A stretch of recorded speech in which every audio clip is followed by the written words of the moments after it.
So the Parashat Tetzei, which is my bar mitzvah parasha.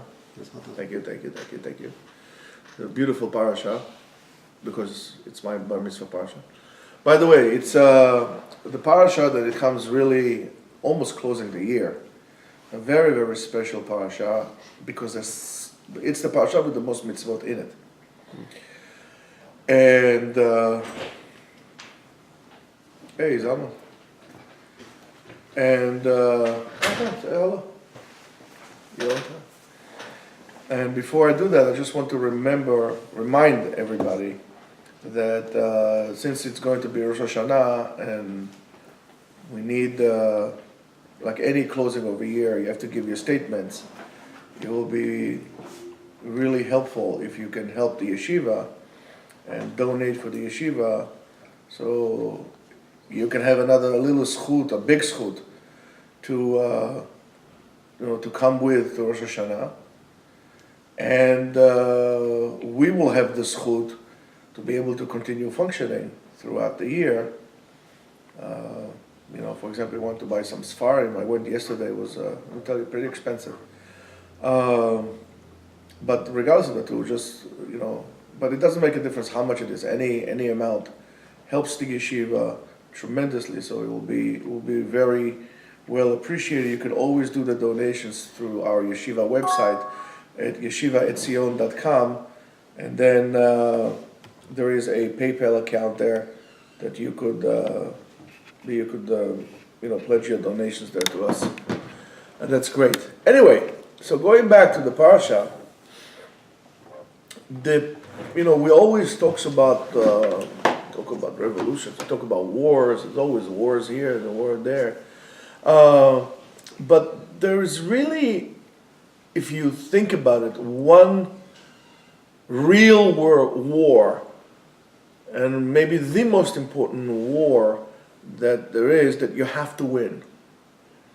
And throughout this parasha, there's so much to talk about it. For example, I want to talk about the Etnan Zonah Mechir Kelev. I want to talk about Shiloh. It's like I don't know what to talk about. There's so much. But it really shows us how to win the war. Probably, again, the only war that we have to win, or the battle that we have to win. And from the very beginning of Am Yisrael, believe it or not, Am Yisrael had something to do with wars. We came out of Mitzrayim, even before we were actually officially became a nation. We already had wars with with Amalek and so on. And from that point on, really, Am Yisrael always had wars. We're not known. If you ask in the world, right, they will tell you maybe the state of Israel, because it likes to portray itself as a nation of warriors, even though it doesn't seem like it lately. However, if you ask about the warriors, and they'll tell you samurais, they'll tell you, the Viking. Jews are not known to be warriors, yet our history is always had to do something has to do with war. Look through the whole entire Tanakh. Everything is battles and wars, and it's ridiculous. It occurred to me, Dafka, this week. We always seem like those wimps and this. We were fighting all the time. All the time. It's always battles, always wars. It's something. We have to. But this is very. These are physical wars, but we know that there is an internal war. There's a spiritual war as well, and I'm not talking the spiritual war that we had in terms of what we are fighting regarding our culture war. I'm talking about the spiritual war in which we have to win, that really sets the tone for all other battles and all other wars that we take part in or that come upon our ways. And unless we're going to find, and that's the war that we have to win, the internal war that we have to win, because that is the source of all weaknesses that we reveal to the world out there, and then they attack us, and that's the source of all of it. If we will be able to overcome that, we basically won the most important war. As a result of that, everything else will be taken care of it by itself. That's the key to win everything else out. So the parasha says, "Ki tetzei milchama al oivecha." You're going to go on a war on your enemy. ונתנו השם אלוקיך בידך ושבית שביו וראית בשביה אשת יפת תואר וחשקת בה ולקחת לך לאישה. If you're going to go to a war on your enemies and you're going to see a pretty woman walking down the street, pretty woman, you grab her and you bring her and so on and so forth, right? So, of course, you know what I'm going to talk about today, but I'm going to try to do so in a Kabbalistic, phase. So it will be a little bit different than, even though I'm going to start with Rashi. So Rashi says that Eshet Yifat Torah lo dibra Torah ela keneged yetzer hara, are against our own urges, our own desires. Rashi talks about the urge that is arising in the person who sees a beautiful woman in the battlefield, but more than that, it seems like from the words of Rashi that it is going to a war, the only war, ki tetzei la milchama, to the war, or to, right? So there's something very specific, and that is the milchemet hayetzer. Any person, any human being that was born to this world has an ongoing battle, Jew and not Jew, has a battle with his own yetzer, with own, it's very interesting. Yetzer refers to yetzirah, formation. To form is litzor. A yotzer is a person, is an artist who forms things and does things, and creating things. And I was always bothered by the concept of yetzer and yetzirah. Yetzirah is a wonderful, creating. Like, for example, yetzirah klassi, that's a classical piece, right? Or Bet HaYotzer is an artist, so. But then I realized that why is it called yetzer? Because by my desires, I'm actually creating a certain entity. I'm creating a certain reality that until now probably was false. It was not in non-existence. I allow those emerging thoughts in my head and so on and so forth, those uncontrolled thoughts in my head or whatever that is, to take a certain form and to become a reality. And that's called yetzer hara. I created something bad. And that's really something to think about in terms of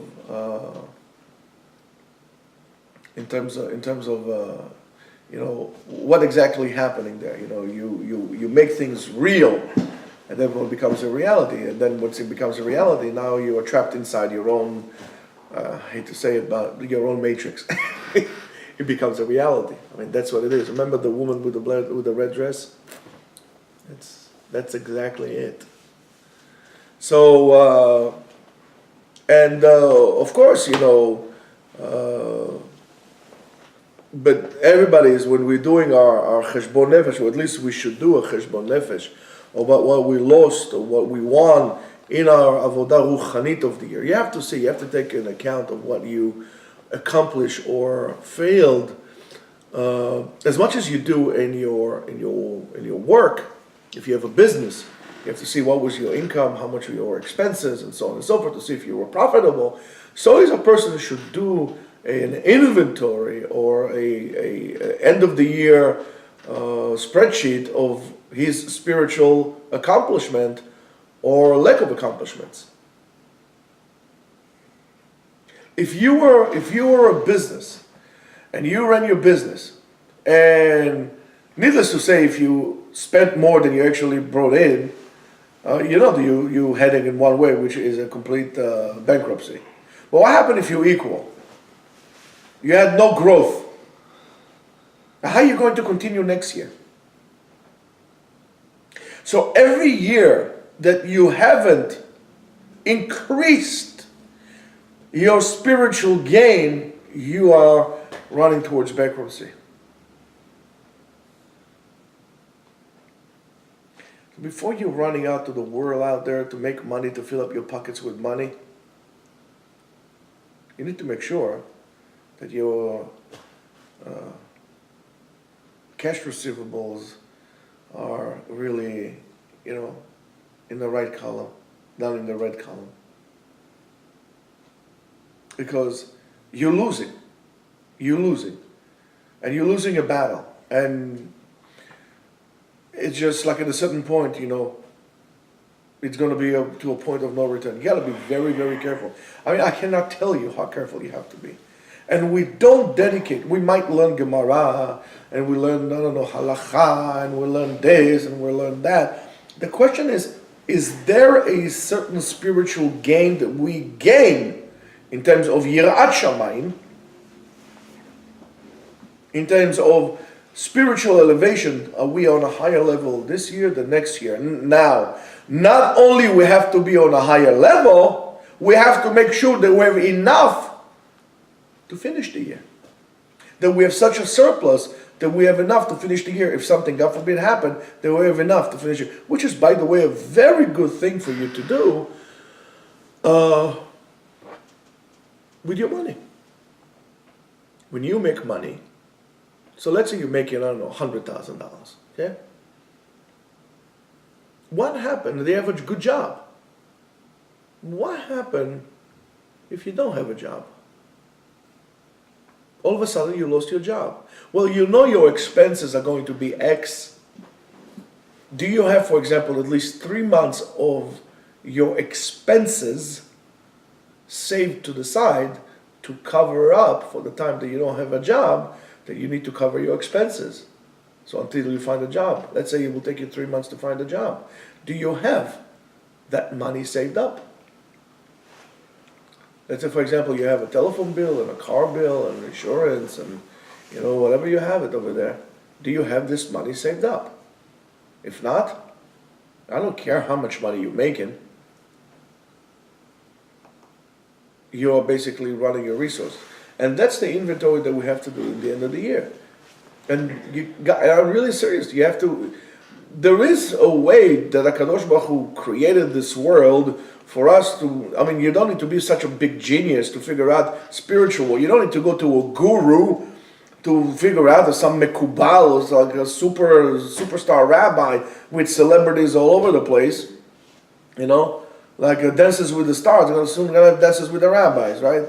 All right, a star is, how do you call it? America has rabbis, I don't know, whatever you call this thing, right? Celebrities, right? You don't have to go to somebody like that.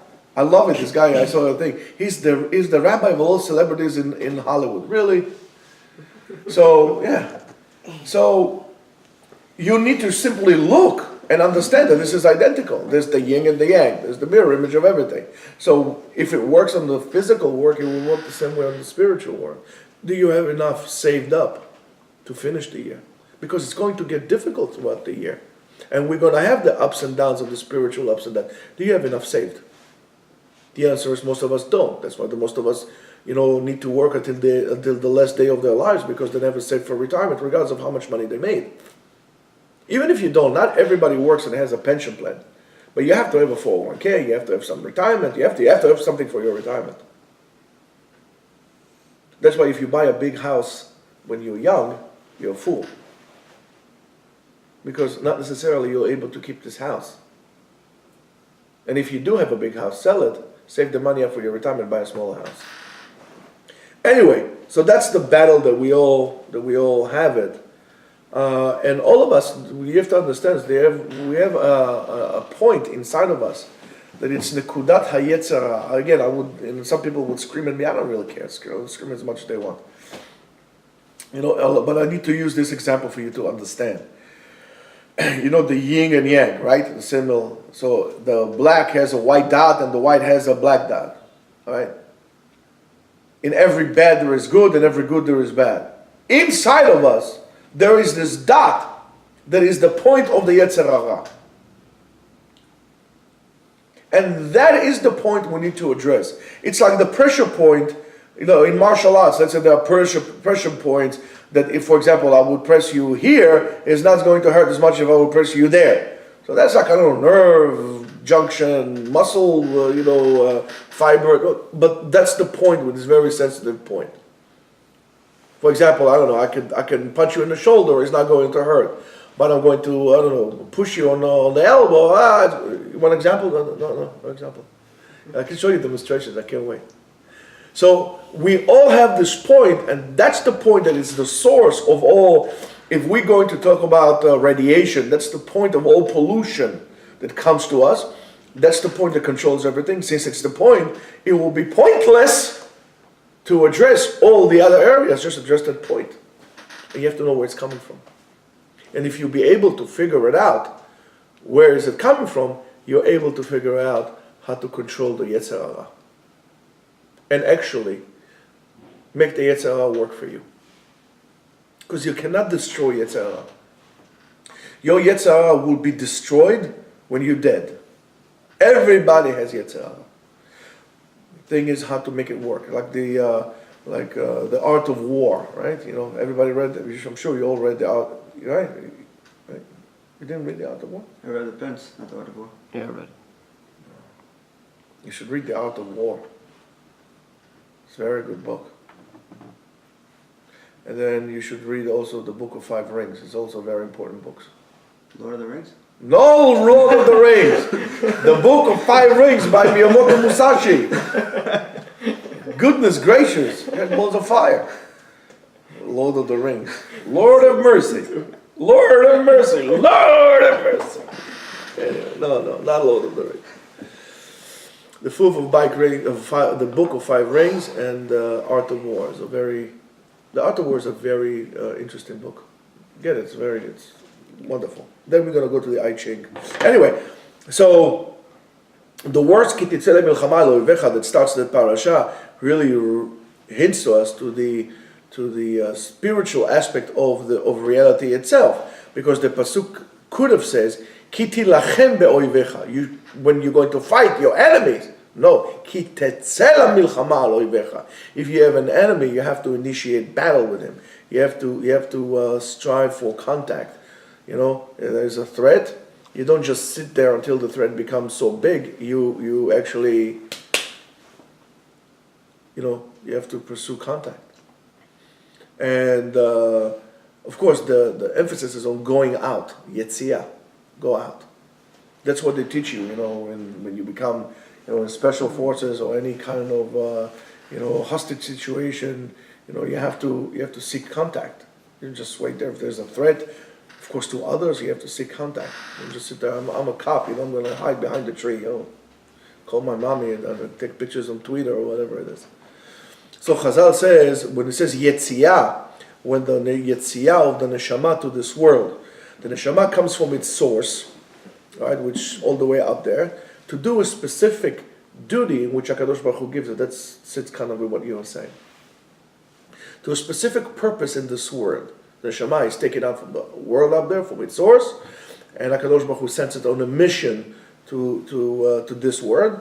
And of course, it's very important to us to know. So when you look at Masechet Avot, which I always like to say that, Da me'ayin bata u'le'ayin ata olech.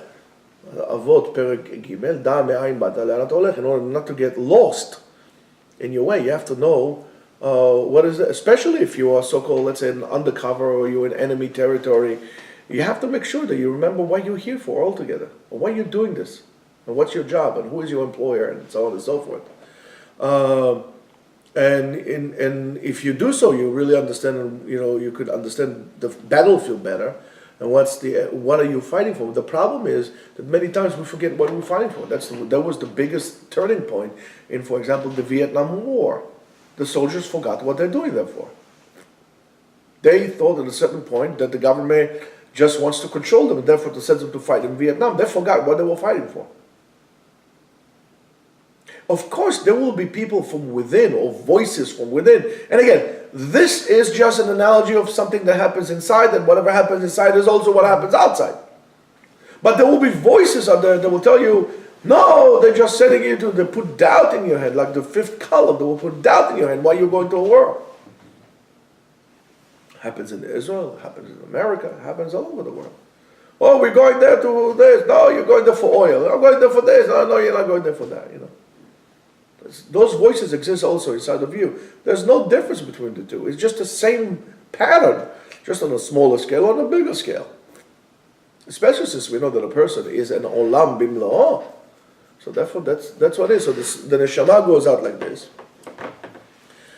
And you should know, veyatzata, and you should go out. And when you go out, you have to remember where you're heading. In Halachot Shabbat, we're talking about two main domains, right? We have Reshut HaYachid and Reshut HaRabim. Right, Sam? Sam knows those things. And then we have, okay. So, and when Shabbat, we have the prohibition, or Shabbat, we have the prohibition to remove something from one domain to another domain. In other words, from Reshut HaYachid to Reshut HaRabim, etc. Excuse me, and what does it really have to do with our case? So in the Kabbalah, it talks about, we're talking about the words of Atzilut, Bria, Yetzira, and Asiya, where the difference with them is determined by how much the division or the ratio between good and bad in them. Everything has good and bad in it, but the ratio in between them, how much is divided between them.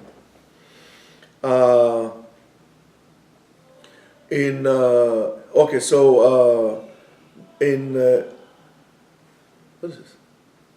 Bria, Yetzira, and Asiya, it's called Reshut HaRabim, right? Sherabim sholtim ba. Sit down, it's okay. When a lot of people are taking care of it, and the sfera of Atzilut, there is no unity. Everybody is for himself, and these are the words of Perud, and that is called. In our world, that's called Reshut HaRabim. And in the word of Atzilut, which is the Kedusha, in Kedusha, here everybody is for himself, and all these other three. In the word of Atzilut, where there's a Kedusha, everything is formed together, it's all in unity, it's all solid.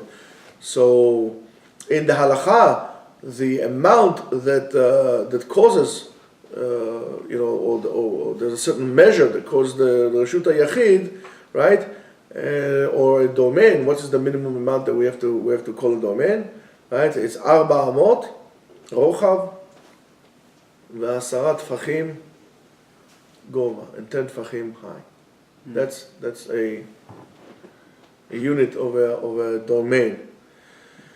And the Shem Havaya, the Yud Ke Vav Ke, which is the source of all reality, is also a name of 4 letters, the Tetragrammaton, or something of that sort. But so it's written with, of course, with 4 letters, but we pronounce his letters, right? We also hear the words of, Yud Ke, Vav Ke, and so on and so forth. So if you have Yud is 3, Yud Vav Dalet is 3, Vav, right? And then, and so on and so forth. You're going to get 10, and the Sachakol, that's Reshut HaYachid. So it's 4 al 10, that's 4 by 10. It's basically that's the name of HaKadosh Baruch Hu. The Mekubalim says as much in Olam HaAtzilut, which is the closest world that is closest to Ein Sof, and that is the complete unification. It's whole. It's contained. So is, for example, the house of a Jew is the best place. It represents that as well. So therefore, in your house has to be unity as well. Has to be contained. That's why you cannot have mother pulling one way, father pulling another way, even though everything is done in kosher. Just like the name of, like the story of the Ben Sorer Moreh. The Ben Sorer Moreh doesn't eat terefot. He doesn't drink yain nesach. He treats everything glad kosher. Everything is kosher. So in that house, everything is kosher. However, the father says one thing, the mother says another thing, the unity of the house breaks. And then you get Ben Sorer Moreh. Ben Sorer Moreh talks about your neshama that goes off the derech. Yeah, you got everything in this world, and you still go out of the derech. So we need to understand. So you could take now, you could learn Torah on different levels. You can take something, Mishnah, and then you bring it to the Gemara, and then you learn the Halacha, you think that's it. No, but now there is another aspect which you could take it, and you bring the word of Kabbalah. And the point is how to actually put this thing together, and you see that there's no stigma. You could learn from one to the other and the other way around, and then all of a sudden you get a better picture of everything. Not everybody is ready to it, because you're not there yet. But you need to understand that it's there, so you have something to strive for. So therefore, your house is Reshut HaYachid, and you're not allowed to take Reshut HaRabim. Reshut HaRabim is when there's the control of many others. Everybody walks in Reshut HaRabim, everybody does whatever they want, everybody walks whichever way they want, right? Yeah, guys walking with hats, guys walking without hats, guys wearing, with white shirts, and guys going with no shirts. Yeah, dude looks like a dude, and dude looks like a lady. You got everything out there, right? So there is, all of a sudden, it gives us a totally different aspect from shlemut, from unity. You're not allowed to carry stuff out to a place that it's chaos when the lot of them are sholet, because you're kind of bringing it down. It's something you need to be aware of that. When you come to learn this, all of a sudden it's not such a big problem not to carry things on Shabbat. You understand? And maybe, you know what? I don't know if I really want to be somech on the Eruv. I'm not saying you shouldn't. I'm just giving you an example. Why certain people, when the Eruv is somewhat questionable, say, I don't want to be somech on the Eruv. If you're doing so because you really want to show off and be machmir, okay, look, drink cold water, good for you. However, if you're doing so because you learn something and there's understanding, that's not a problem not to do it, because you understand things on a totally different level. So, and therefore, a person, needs to learn all these things, and you understand. Lack of ability to win things really comes from lack of understanding. And the question is, okay, so we have Shabbat and we can understand, but how do we save ourselves from this mix-up and this balagan also during the time of the year? So I'm going to leave most of it for next week, because it really has to do with Tshuva, but I'm going to tell you something else. Yetzer Hara. If you take the Yetzer, we explain what Yetzer is. And then we take the word Ra. Ra, Resh, Ayin. The Mekubalim tells us it's initials for Ratzon Atzmi. Myself needs. So I'm creating a selfish reality. And as you could see, the more I'm becoming selfish, as we are especially in this world now, the less Kedusha there is out there. That I don't care about anybody else. I'll do what I want. I dress how I want. I do weird things. I put piercing here, piercing there, piercing there. I did an MRI this week, right? So they give you the whole entire things about things that you have to tell them before you have an MRI. Piercing, I've seen people who, it's going to take them like just 3 hours to take all the piercing they have in their body. And the people who put like those, bell bearings in the head, I'm like, Bono shel olam. Then they have tattoos also, of course, there's metal. Imagine you do a tattoo over there, your skin. It's crazy stuff. It's going to ruin your tattoos. Don't forget about MRIs. It's really amazing. It's like Bono shel olam. And you see that I don't care. People don't care to look weird.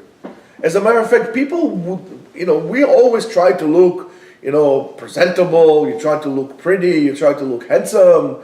Whatever gender you are, and you know what I'm saying.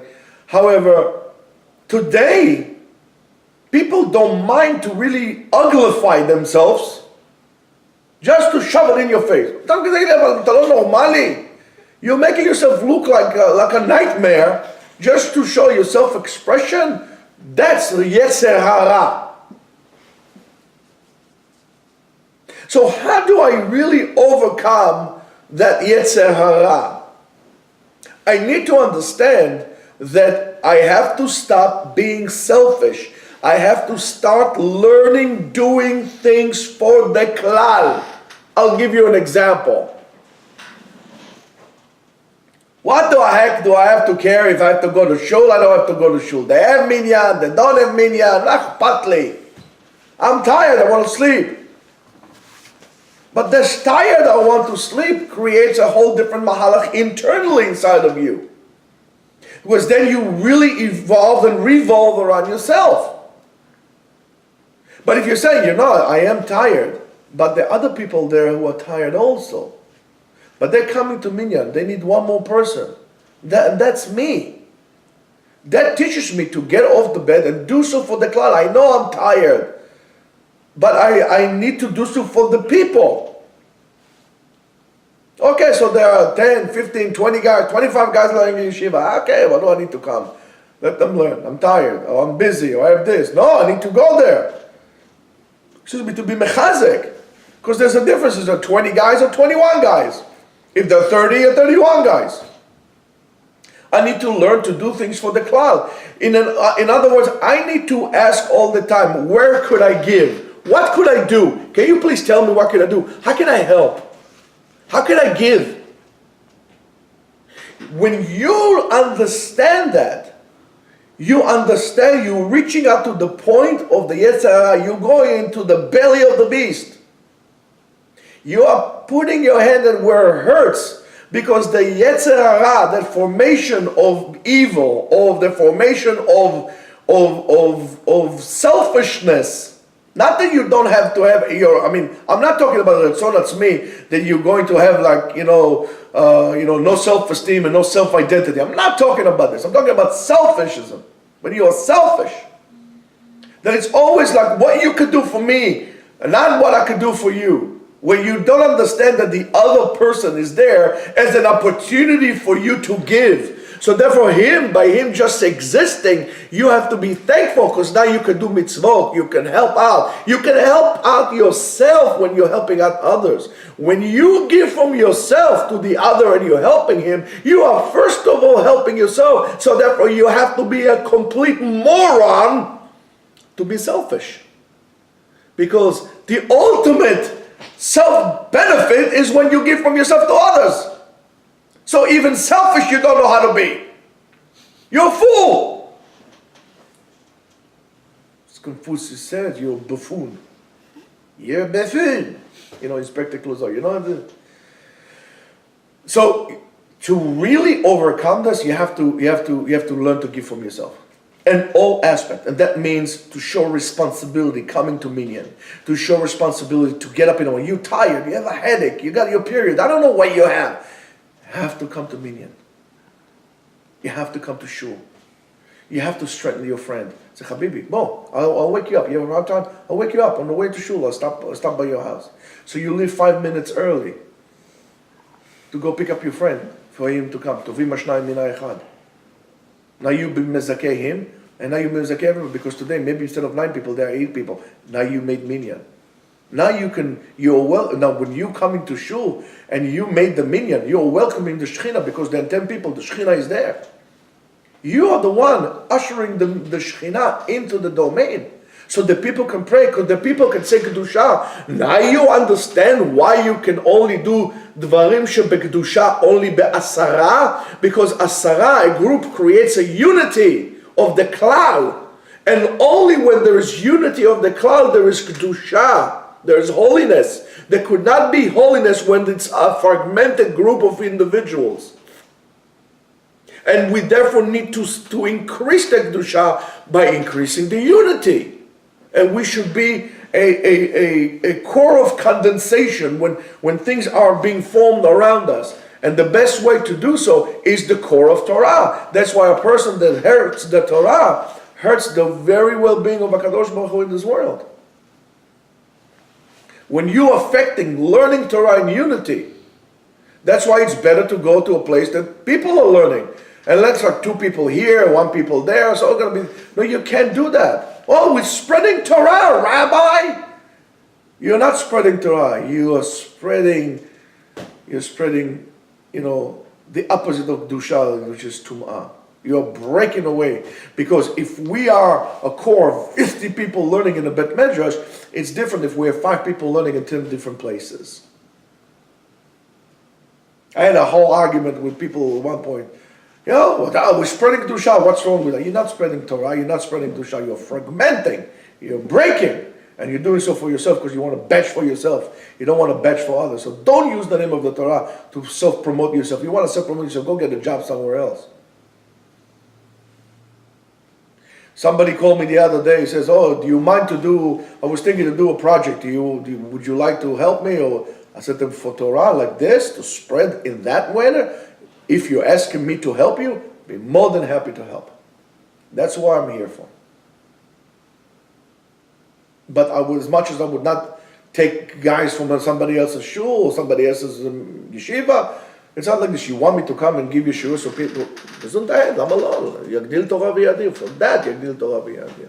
So you understand that through selfishness, we bring tumah, impurity in. We're pushing away kedusha to overcome that. You need to become selfless, not selfish.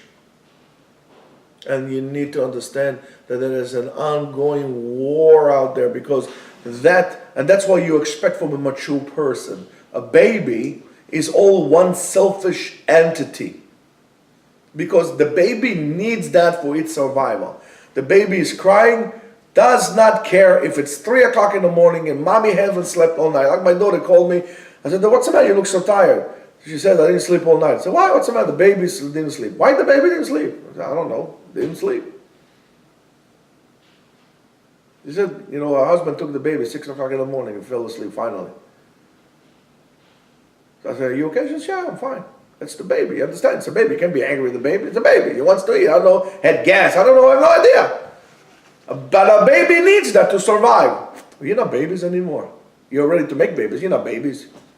So you expect it to be selfless. If you're selfish, you cannot be a parent. You can't be a parent. It's the worst thing to happen, to have a parent who is selfish. Well, don't do me a favor, don't bring kids. Go get a diploma, you're not selfish anymore, go. Or reduce your selfishness to a below C level. Don't get an A plus in being selfish. Get it below C level. Then we'll talk.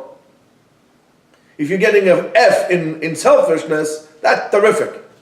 Good. Okay, now you're ready to be a parent. Now you're ready to be a leader. You cannot be a leader. You cannot be a parent. And a parent is a leader of a family. You cannot do so when you're selfish. Don't ever think just about yourself. Shalom alecha nafshi. I don't really care. Let me go. I have to start with my own life. HaKadosh Baruch Hu gave you kochot. HaKadosh Baruch Hu gave you abilities. What do you think He gave you abilities for? For you what? For you to go to Wall Street to make money? For you to become a doctor to make money? Or to become a this to make? No! HaKadosh Baruch Hu gave you abilities for you to help people to put them together in the world of Torah.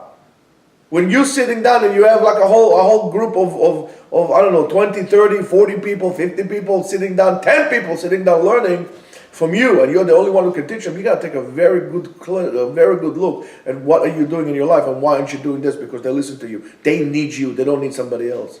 A very good look at your life. That's why HaKadosh Baruch Hu created you. And that's why He created them. HaKadosh Baruch Hu created you for a specific reason.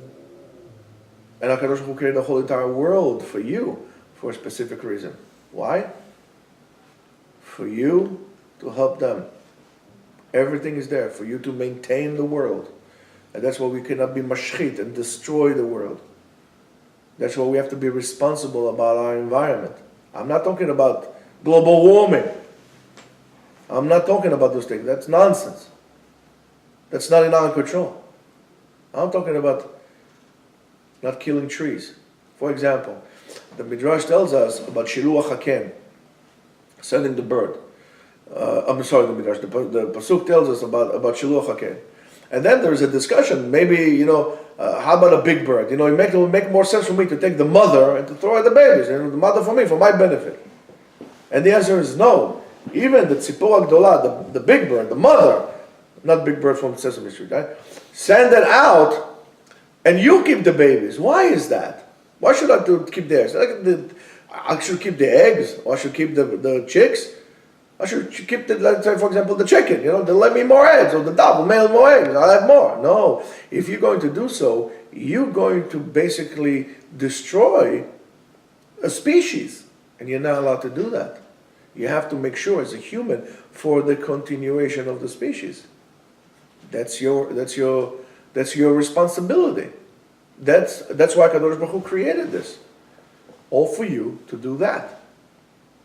And all that for a specific reason. And that's what we need to do. You can't be selfish. What do I care about what they're going to do 100 years from now? I'm not going to be around anyway. No, that's your obligation.